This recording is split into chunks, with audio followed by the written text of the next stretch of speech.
थांबवतोय एक महत्त्वाची घडामोड आहे। प्रशांत कोरटकरला 3 दिवसांची पोलीस कोठडी सुनावण्यात आली। आताची महत्त्वाची अपडेट, प्रशांत कोरटकर याला आता 3 दिवसांची पोलीस कोठडी सुनावण्यात आली आहे। पोलिसांकडून कोठडीची मागणी करण्यात आली होती आणि आता त्याला 3 दिवसांची पोलीस कोठडी। आज कोल्हापूर सत्र न्यायालयात या प्रकरणी सुनावणी झालेली आहे। 7 दिवसांच्या पोलीस कोठडीची मागणी करण्यात आलेली होती, मात्र प्रशांत कोरटकरला 3 दिवसांची पोलीस कोठडी सुनावल्याची माहिती आता समोर येते। 28 तारखेपर्यंत आता प्रशांत कोरटकरला पोलीस कोठडी असणार आहे। यात तपास देखील होईल। प्रशांत कोरटकर याला कोर्टाकडून 3 दिवसांची पोलीस कोठडी सुनावण्यात आली आहे।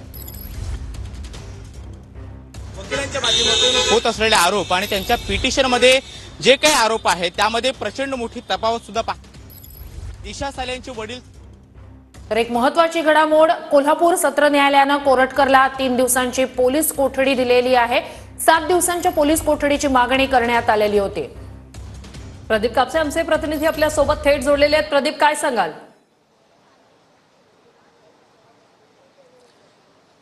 वृषा अगदी बरोबर आहे। खरं तर आता सत्र न्यायालयानं निर्णय जो आहे तो दिलेला आहे आणि 3 दिवसाची पोलीस कोठडी जी आहे ती प्रशांत कोरटकरला सुनावलेली आहे। आता 3 दिवसांच्या पोलीस कोठडीमध्ये प्रशांत कोरटकरची चौकशी जी आहे ती कोल्हापूर पोलिसांकडून केली जाईल। मात्र सुरुवातीलाच युक्तिवाद करताना सरकारी वकिलांनी सांगितलेलं होतं की आम्हाला वेगवेगळ्या घटनांचा तपास जो आहे तो करायचा आहे, त्यासाठी 7 दिवसांची पोलीस कोठडी जी आहे ती आवश्यक आहे। दुसऱ्या बाजूला खरं तर ज्यांनी तक्रार दिलेली होती, इंद्रजीत सावंतांचे वकील आसिम सरोद यांनी सुद्धा मागणी केलेली होती की आरोपीला 7 दिवसांची पोलीस कोठडी जी आहे ती देण्यात यावी। मात्र 3 दिवसांची पोलीस कोठडी जी आहे ती न्यायालयानं सुनावलेली आहे।